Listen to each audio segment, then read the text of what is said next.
Adam, thank you so much for joining me. Repping the merch as well. Have to shout it out, obviously. Do you want to give people the kind of origin, your like Marvel origin story of Mandala? Because it's quite a journey.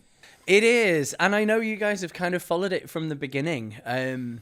I opened the cafe, Mandala Cafe, in 2022. Yeah. But I did have another cafe before that, which we operated through the lockdown, Right. which I remember you guys came to as well. Yeah. It was crazy times. We moved up literally like December 2020 and like in between one of the lockdowns before the like, post-Christmas one or whatever.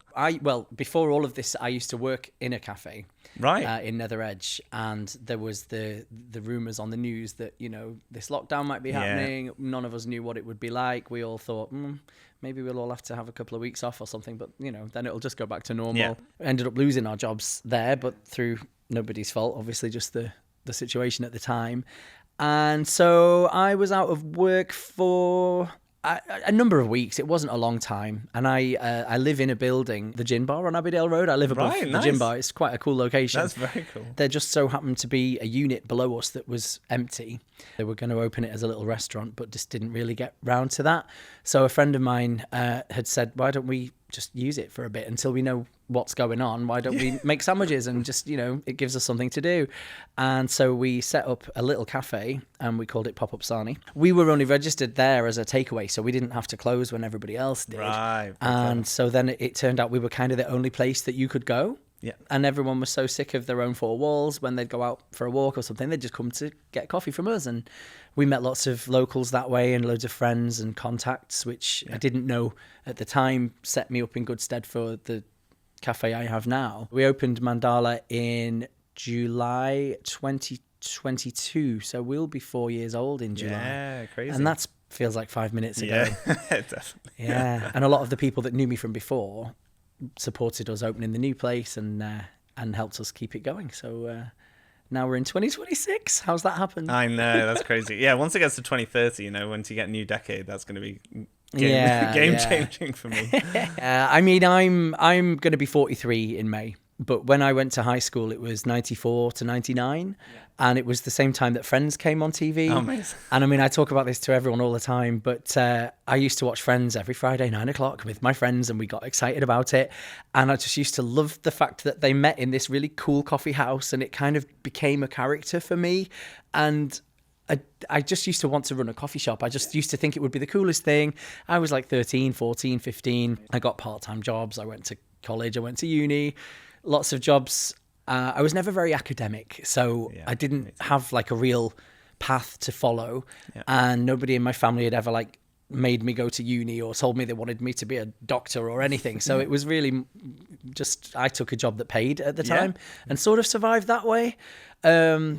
And then I guess you get into your 20s and you meet people and then you move and then you move and then you get another job and then you lose your job and then you move and then you're 30 and then suddenly you're 35. And I just had this voice that said, okay, well, that's a nice dream, but you can't run a business. How are you going to do that? You've got no business degree. Like, how are you going to open a shop and like pay people? And I just didn't believe that it would happen. I was working in places like Costa and Starbucks. Right. I just used to dream that if I did ever get a place of my own, it'll be nothing like this. It'll be nothing like this.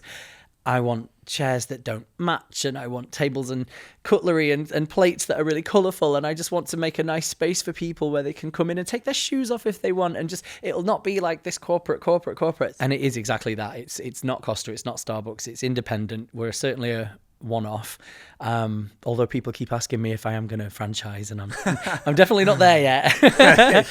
We're doing something right. That's it. And it's a day-by-day thing as well. Like, that's at least how I treat my businesses as well. It's just you have an eye on the future always, because I mean most of the dream is just almost like the day to day. I think that's where if you're in the day to day, and even if it's like a stressful day or whatever, or you're solving problems, for me that's actually like a weirdly, I mean, maybe I'm just like a masochist, but it's that's kind of the rewarding, almost like the rewarding part of like the actual work of like, look, we're doing this, we're, you're kind of pushing against the tide, because I think it's so easy these days to kind of fall into this, let's do a 1 day work week, and I just want someone to give me a check, and I just want to wander around and do nothing. But realistically, it's about people finding the opportunities that they can take hold of, and then these days it's kind of never been easier to start,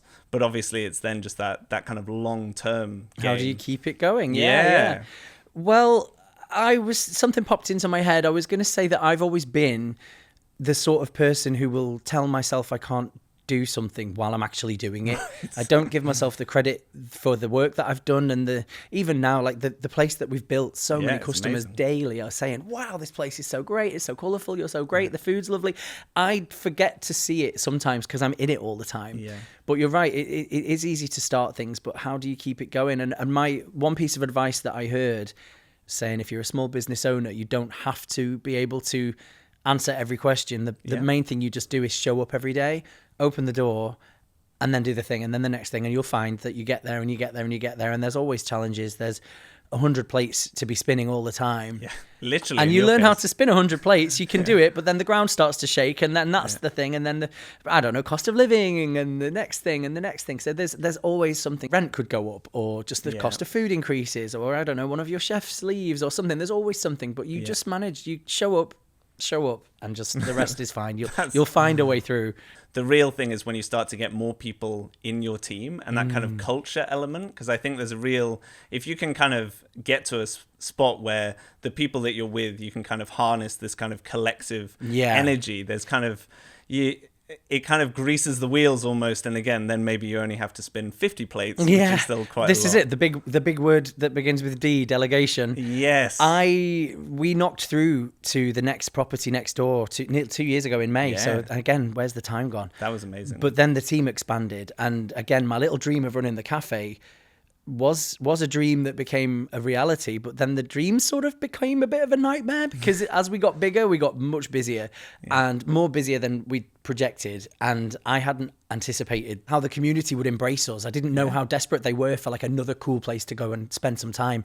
I thought naively when I first opened the place, 8 seats, 12 seats, everybody will take away, we're just near the park, so but I didn't realize people needed somewhere to come and sit. And then we became known as a community hub and a safe space. And it's more than a cafe now. It's a much bigger thing than that. With that comes a lot more responsibilities. We recently went limited. Nice. And there's a lot of things that I never thought I'd ever do or even dream of doing. You get to that sweet spot of like, look, we're in... We know who we are. We know where our audience is. Yeah. And especially with retail. And I think having like a unique... like proposition for it, because I feel like a lot of retail and all the doom and gloom generally of the high street is that there's just been this kind of, I feel like a blanket assumption that the high street is just like a poor online shopping experience. It's like, I have to go, I have to park my car, and I have to go get the things, and I have to but it can be so much more than that, like you're saying with the safe space, and just having a space. Big move to just no alcohol. A lot of people would prefer to sit in a cafe now than a pub. Even in the evenings, we've done the occasional evenings now where people, they don't maybe drink as much, and they might want coffee or decaf at least, we are licensed, so that we do sell alcohol if people want it. But now we have DJs at weekends, most weekends.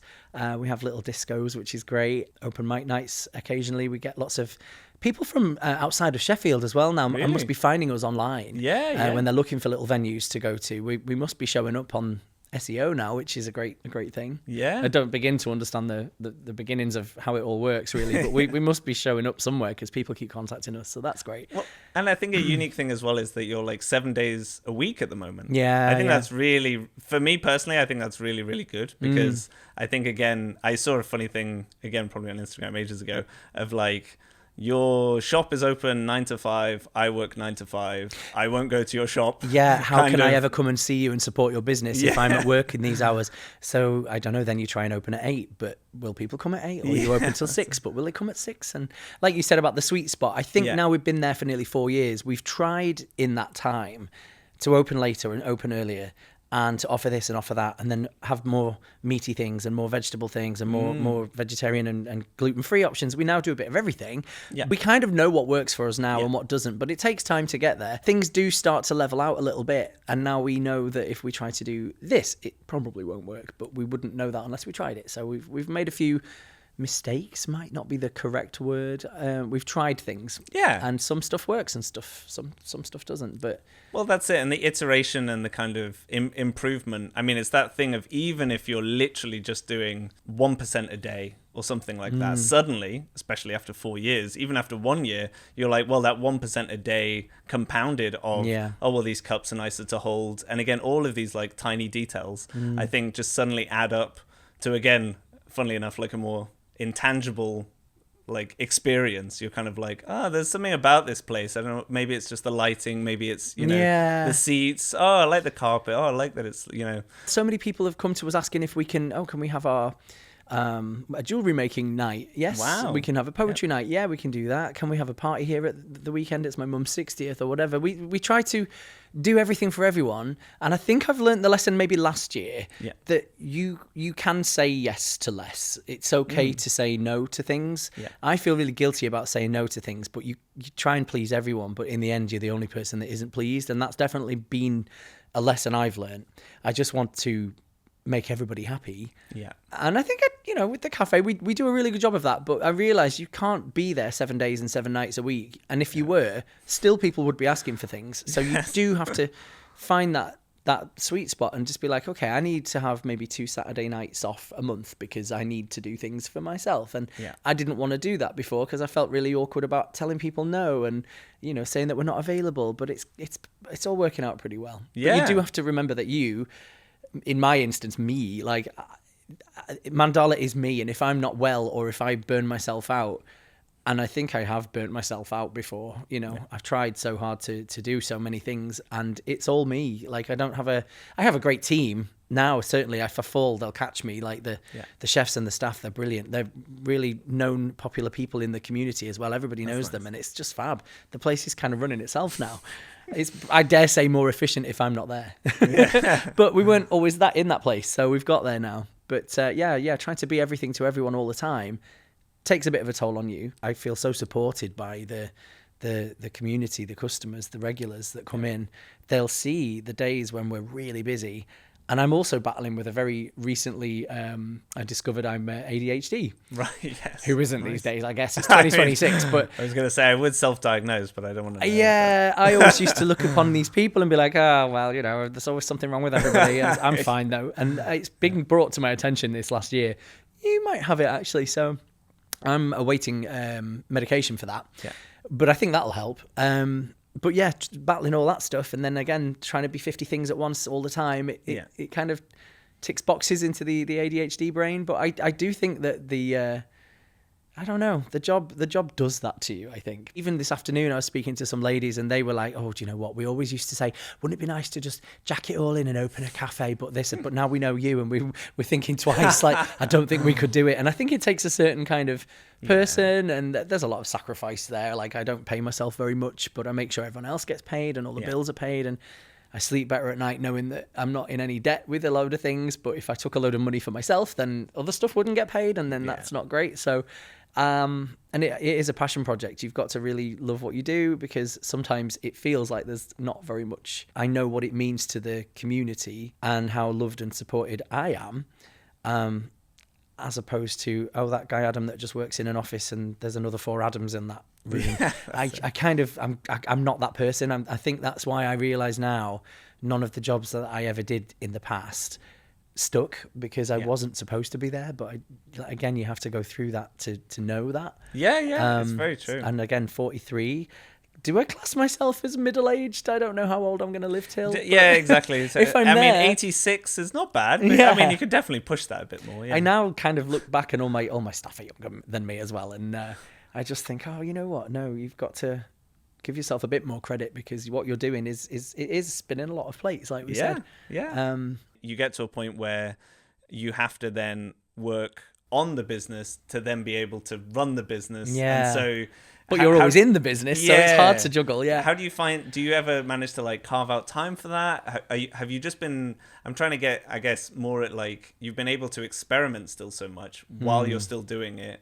But has there been like a general direction that you're trying to go? Yeah. When I first started, I would sort of actively ask for reviews and feedback, and please share this post. I still do that now and again, but you know, social media is so powerful. It's so helpful when people just share your posts, even if they don't come in and buy anything. It still gets the word out to people who might not have seen it before.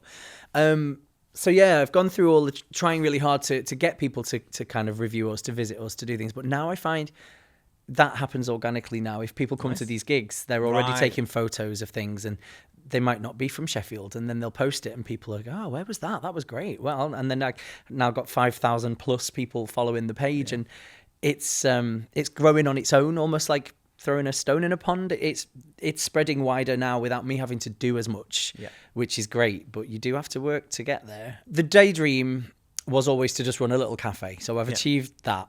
Amazing. I never then really had the dream of opening 3 or 4 more, but it's not something I would say no to, because as I say, I'm only 43. Who knows what I could do for the next 10 years? This one's running quite nicely now, and it's so individual and quirky. People do say, oh, we could do with one of those in Crooks or, you know, somewhere else. So there's always potential maybe to franchise out at some point. I'm still learning a lot of lessons now about how to just run the one. Yeah. And as things keep changing in the world, it's like things change. Suppliers put their prices up. You know, staff turnover and things. There's a lot of things I'm just still trying to get my teeth into with the one place, but that could be a future plan. I certainly don't see myself doing anything else. It's the exercise, you know, like analogy. It's and like, you know, the more you're lifting every day at the start, you're like, oh, I can't, you know, why am I lifting so much? And then, you know, you suddenly feel like, oh, look, I can take this. Like, give me the next plate. I get people quite often say things like, oh, if I'm off one day, we came in on Wednesday and you weren't there, and it's a different place when you're not there. So I think a lot of people come to see me, which sounds really big-headed, but that's just the feedback I get a lot. So if I was to open a different venue somewhere else, I couldn't be in both places at once. So I don't know whether that would mean that one would suffer more, or you'd have to get the staffing right. And I think again it comes back to that thing of now, because it's so easy to start so many things. I'll keep, you know, caveating that, but the discipline of like the focus, especially for me and my businesses, is similar because it's again getting to that point of like, you know, if out of all the 100% of the time that I have, if I'm every single percent I'm spending, you know, just doing the core things of just making sure, you know, people are happy, the food's good, the coffee's hot, all that kind of stuff, then that is the thing that ends up paying more than potentially going, oh, well, I'll just do this little side thing and then lose that kind of core kind of kernel of what's actually making it special. And I'm not a greedy person either. I'm not really in this for the money. I don't think anyone who runs a cafe, honestly, hand on heart, would be in it for the business. Is not successful really... one's great, you know. And I don't know. I'm not the businessman. I said I'm doing every day. I'm basically showing up and I'm just doing it and getting through it and learning from it.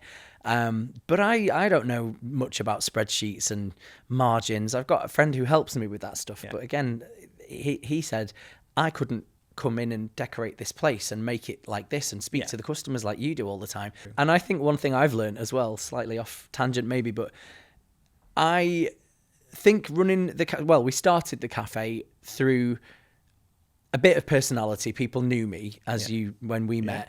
But for me to have to close the other cafe, because it was my business partner at the time, it was really all in her name. So when she wanted to move on and do something else, it all had to close. I thought, oh, where does that leave me? But then everybody said, well, this won't stand. You must open your own one. And like, you can't not do this. And I thought, yeah, great. But with what money though? And then so I did a crowdfunding thing and I got some money, and everybody that wanted to see it succeed contributed to it. So it was very much it could only happen because people helped. And I think I'm one of these people who has realized people want to help each other.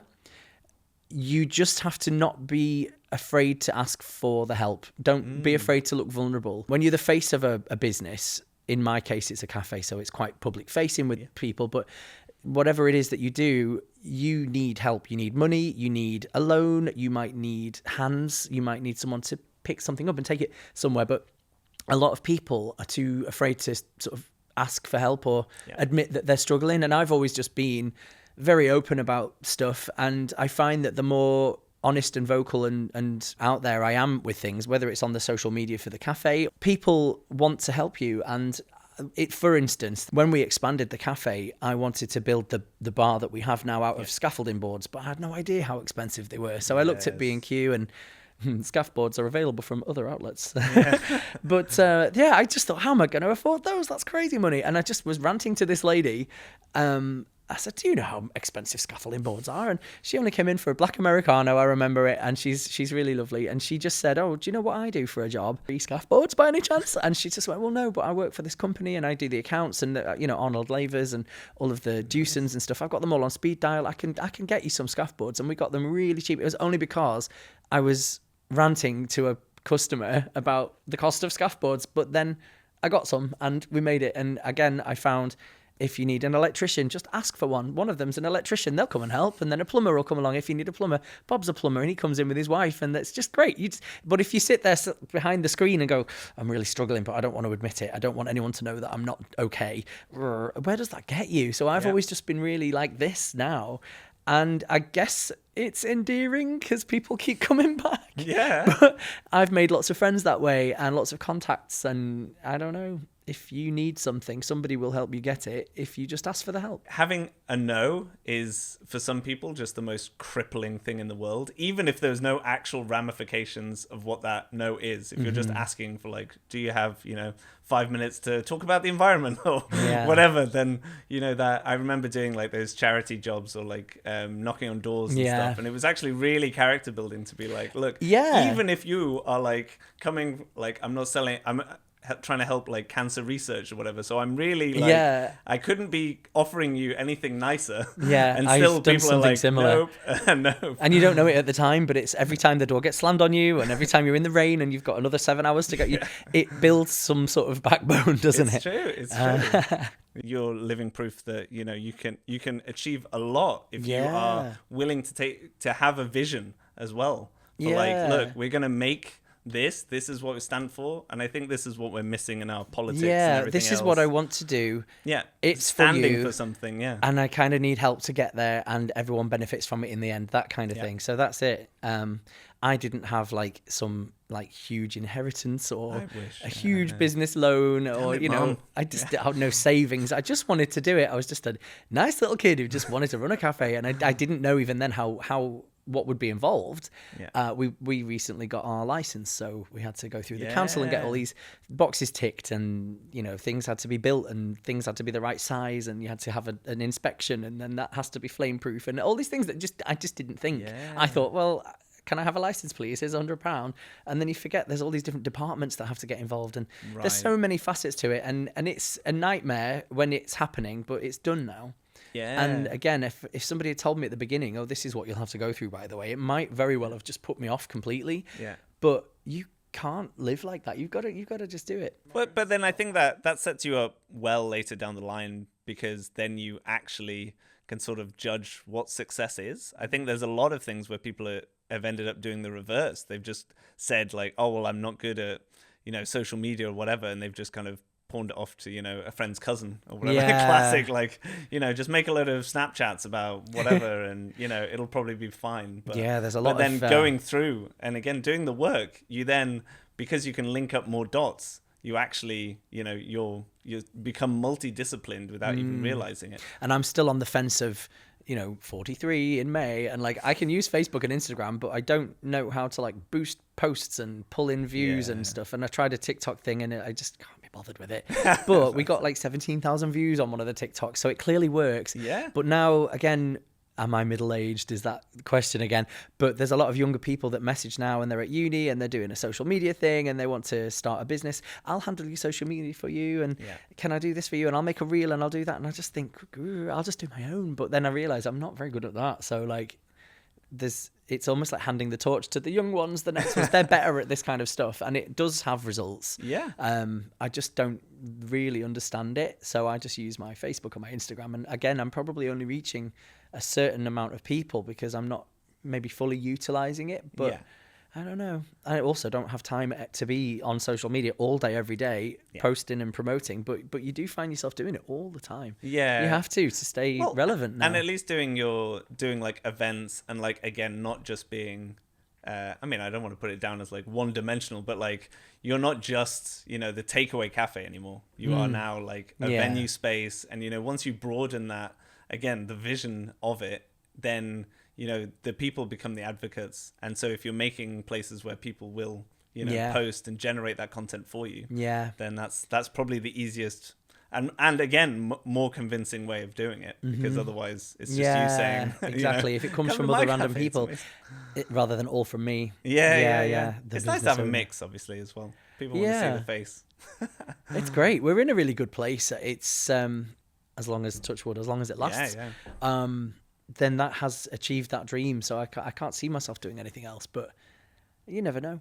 Yeah, I think 100% what ends up happening is you get the best of both worlds and you just do like a coffee van or a coffee truck. Potentially. Because then, you know, you got gigs. I even had this conversation with someone. I said, well, I can't drive, so there's no point getting a coffee van. And they just said, well, you don't need to. Just get someone to like drive it to the place and park it there. And then that's if it can be, if it can stay there, then that's all you need to do. And I thought, oh yeah. I don't think outside the box very often. No. I don't know who's going to watch this, but if it's something that people will relate to, on Instagram there was a thing that just said, remember that there is a version of you 10 years from now that really wished you'd enjoyed now more. And as much as I get all wrapped up in spinning all the plates and getting all stressed about certain things, this is like the best time of my life, really. I've got a business, it's successful, I'm very popular with the people. I enjoy it. I'm doing what I wanted when I was 13, and so really I've got very little to moan about. I do find myself complaining a lot about the state of the world and the cost of things and how difficult it can be, but generally speaking, I've hit the dream is happening. So I really need to sometimes just remember that if it was all taken away, I really should enjoy it more, and try to remember every few minutes, just remember, enjoy the day. There are ebbs and flows, but you've got to just remember that like you're only here once and you have to enjoy it. Stop being so stressed all the time, Adam, because I will watch this back and I will tell myself. I totally agree. I think that the 2 points that brings up is one, it's a lifestyle, not a career. And so you have to kind of take it in its entirety. And I think that thing on age as well is that I'm 36 now, and it is that thing of like, oh well, they always say like, oh, would you rather be in your 20s and and I think because if I was going back to the same age but I couldn't have all of the experiences, you know, it would kind of be futile. It would kind of be like, well, you know, I'm here with all of this like knowledge and intent, and you know, I've got some like back catalog to back up, you know, things have gone okay so far. So I think being able to look back at the path that you've started to carve then just, you know, leads you on to what you can then do in the future, because you can just go, well, look, already in, you know, X amount of years, you know, especially when you have, you know, literal global events. I mean, it feels like we have global events daily, but the caveats of like COVID. It's a really difficult time to navigate the world at the minute as well. And I think that's why I love doing what I do, because you can step off the street and into the cafe for an hour or 2 or 6, just fall asleep on the sofa if you want. And just, I don't know, it's not a nice place to live, Earth, at the minute. It can be quite difficult to navigate, and I just think everybody needs a little cozy corner to go to. So I provide this now, and I think I'm starting to see it more 4 years in, and appreciate what we've built and what it means to people. Some of our frequent customers that come in most days, they, for different reasons, they're not working anymore, can't work or don't, they've retired, but they choose to spend their time with me, you know, in my space. So that says something. But you know, everybody needs somewhere nice to go. And again, we're not a million miles away from the lockdown a few years ago. People went a little bit crazy being locked in. And the social interaction and things, you don't appreciate what it means to just sit and talk to a person until you can't do that anymore. So you have to remember, like, that's still kind of fresh in people's minds. So to be able to provide a space for that is a reward in itself, I suppose. That's it. And having the perspective and just being like, look, actually, stopping for a minute, I've got heating, I've got all this, like, again, the whole rest of the world is burning. But it's like, at least, for now, for this little bit, for this like 6 seconds, deep breath, this is, look, everything's fine. Now let's, on with the next thing. Yeah. Well, thank you so much. Well, thank you. That was amazing. I enjoyed that, yeah. Thanks for having me.